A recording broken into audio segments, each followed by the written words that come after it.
In your morning consumer news, Google is the latest major corporation to scale back its DEI commitments. In an email to employees, Google said it'll eliminate hiring goals that are tied to ensuring diversity within the company. Although Google said its internal employee resource groups will remain, other companies like Meta, Walmart, and McDonald's have also recently changed or walked back commitments related to diversity, equity, and inclusion as the Trump administration criticizes those efforts.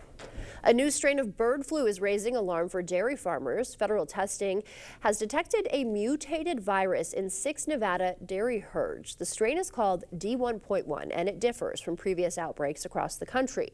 Now experts are questioning whether they can contain the spread and what it means for milk production. And new data revealing how much more reliant the United States has become on Mexico for imported goods. The Commerce Department releasing some trade details, stating the U.S. imported a total of $505 billion worth of goods from Mexico last year. That was a $30 billion increase from 2023 and a new record. Mexico is the top exporter of goods to the U.S., followed by China and Canada. Scientists say that cutting methane emissions is key to saving the planet, but what about the big industries that aren't readily able to curb their production of harmful greenhouse gases? A British company says it has the answer: turn methane into something else. CBS's Tina Kraus reports.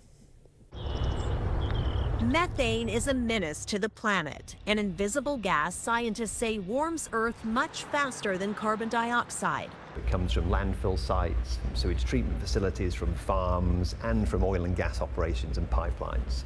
A British tech company set out to tackle this climate change challenge by giving methane a makeover.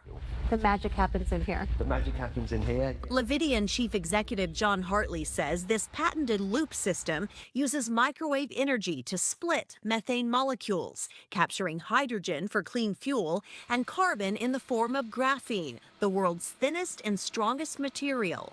So this is a cube of graphene that we've extracted from methane gas. A self-described graphene geek, It's such an exciting time to be involved in graphene. It's awesome. Dr. Ellie Galanis and her team are busy using it to boost the durability of everyday products. So when you put graphene into the tire tread, you can make it stronger, you can make it last longer, and you can make it more fuel efficient. Scientists also tried it in concrete. Without graphene, it tends to crumble a lot more easily, but with graphene, it's much stronger. And they're adding it to medical gloves. You know, when surgeons do the snap test, they're trying to check if it will break, and that doesn't happen when you add graphene in. It makes them much stronger and more puncture resistant. Researchers in England only discovered graphene 20 years ago, and Levidian sees years of growth ahead for its potential applications.